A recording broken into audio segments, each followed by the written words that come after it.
Eh bien bonjour, bonsoir à tous et bienvenue dans cette nouvelle vidéo qui va parler du deuxième cours magistral sur l'attribution causale.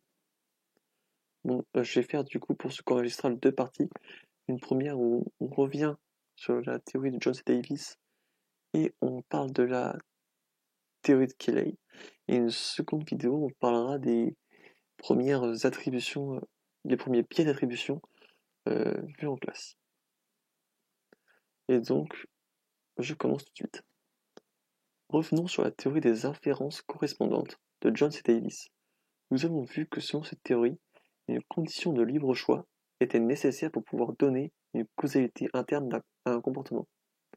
Alors si déjà là vous avez un petit peu de mal à comprendre, bah, c'est normal, mais si vous avez du mal, n'hésitez pas à aller revoir la première vidéo pour tout simplement vous remettre un peu dans le bain, quoi. Alors Jones et Harris ont expérimenté cette condition en 1967 dans l'expérience suivante. Ils ont posé l'hypothèse qu'un comportement imposé serait pour le sujet peu informatif, alors qu'un comportement libre serait beaucoup plus informatif. L'expérience se déroule en utilisant un petit texte, où Bob, un étudiant, écrit un texte sur Fidel Castro. Ainsi, les chercheurs manipulent deux variables. La première variable indépendante est si le texte de Bob est favorable ou défavorable à Fidel Castro. La seconde variable indépendante est si l'orientation du texte a été choisie par Bob ou si elle a été contraint d'écrire un texte sous une orientation précise. On demandait au sujet de décider de l'orientation politique réelle de Bob. Donc ça, c'est la variable dépendante. L'hypothèse alternative, et logique si on suit la théorie, serait que le sujet dise ne pas connaître la véritable orientation politique de Bob si l'orientation du texte était imposée. Finalement, l'hypothèse a été affirmée. Seulement l'orientation du texte, qu'elle soit choisie ou imposée, suffisait au sujet pour décider de l'orientation politique réelle de Bob.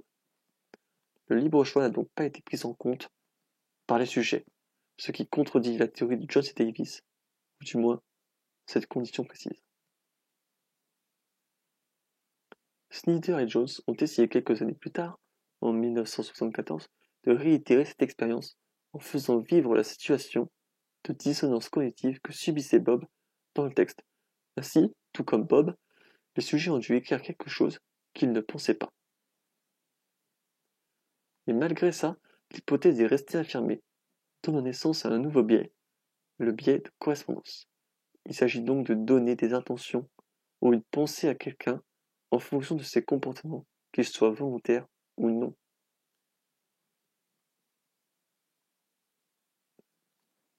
Passons maintenant au principe de covariation créé par Cayley en 1967. Aussi appelé théorie du cube attributionnel, il part d'une base selon laquelle l'humain est un scientifique sans savoir.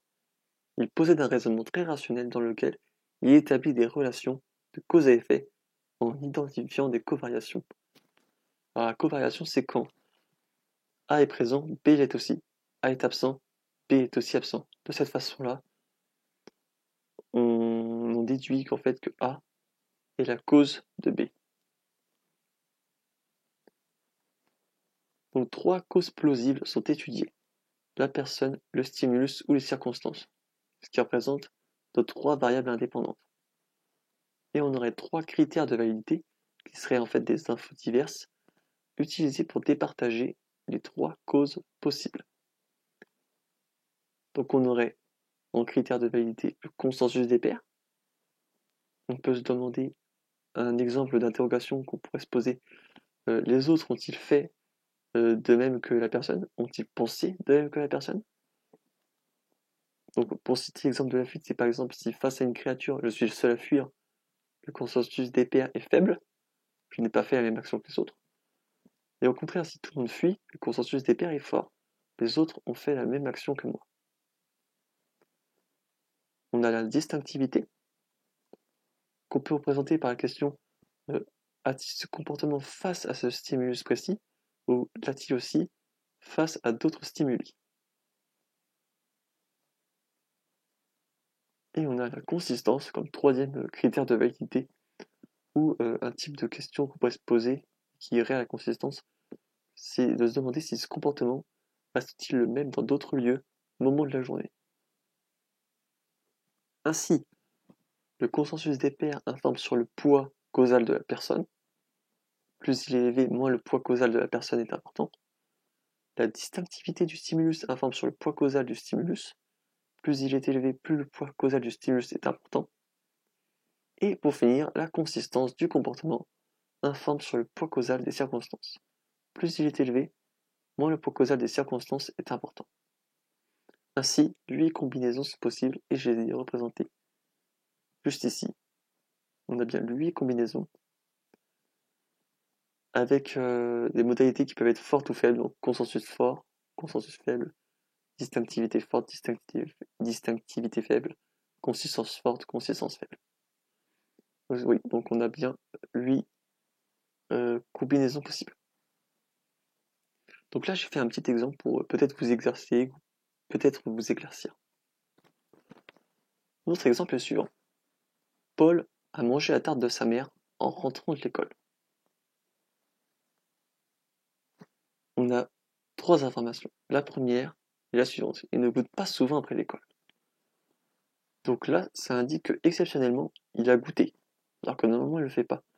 Ce qui est ici une information sur la consistance, donc on peut noter CT, et qui est donc ici négative, car c'est exceptionnel qu'il goûte en fait. Normalement, il ne le fait pas. Avec une consistance négative,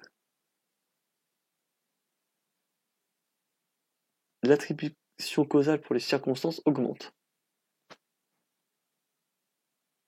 Donc on pourrait s'interroger s'il s'agit des circonstances.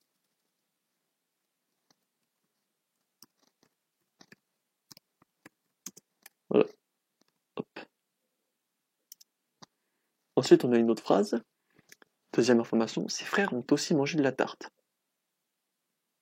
Et bien là, on a un consensus des pairs qui est fort, car ses frères ont aussi mangé la tarte. Il n'est pas le seul, les autres ont fait le même comportement que lui. On a donc ici un consensus qui est fort.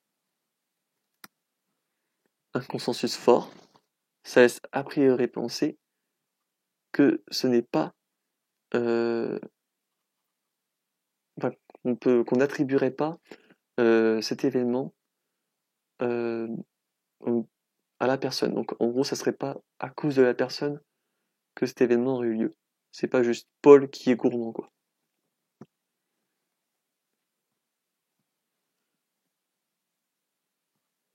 Il n'a mangé que la tarte pour son goûter. Donc là, on parle de la distinctivité du stimulus. Donc là, c'est la tarte, le stimulus.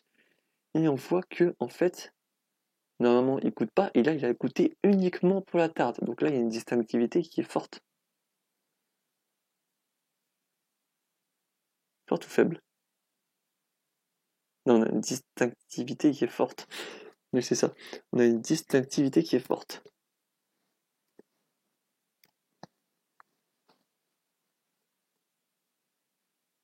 Donc une distinctivité forte laisserait penser que ce serait le stimulus qui serait responsable.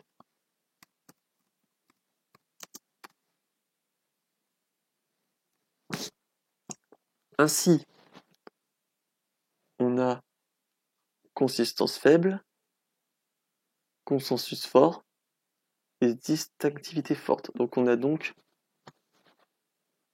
ce petit... on a du coup 7 combinaisons.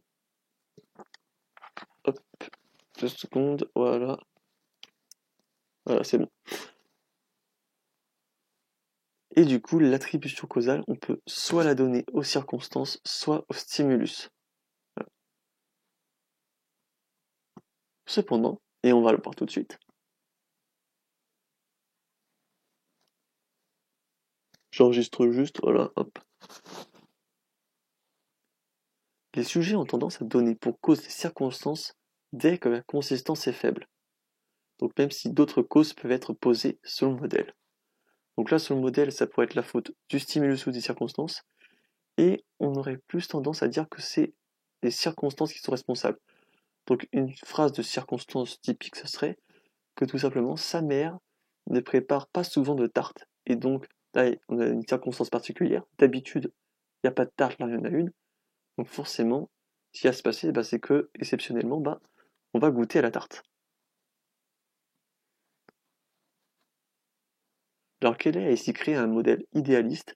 Il fonctionne plutôt bien en l'expérimentant, mais souvent dans un environnement écologique, c'est-à-dire proche de la réalité, proche du, enfin hors du laboratoire, quoi. Nous n'avons pas toujours le temps ni les infos pour pouvoir effectuer ces covariations. Et bien c'est tout pour cette vidéo. Et puis je vous dis à bientôt pour la seconde partie ou une autre vidéo.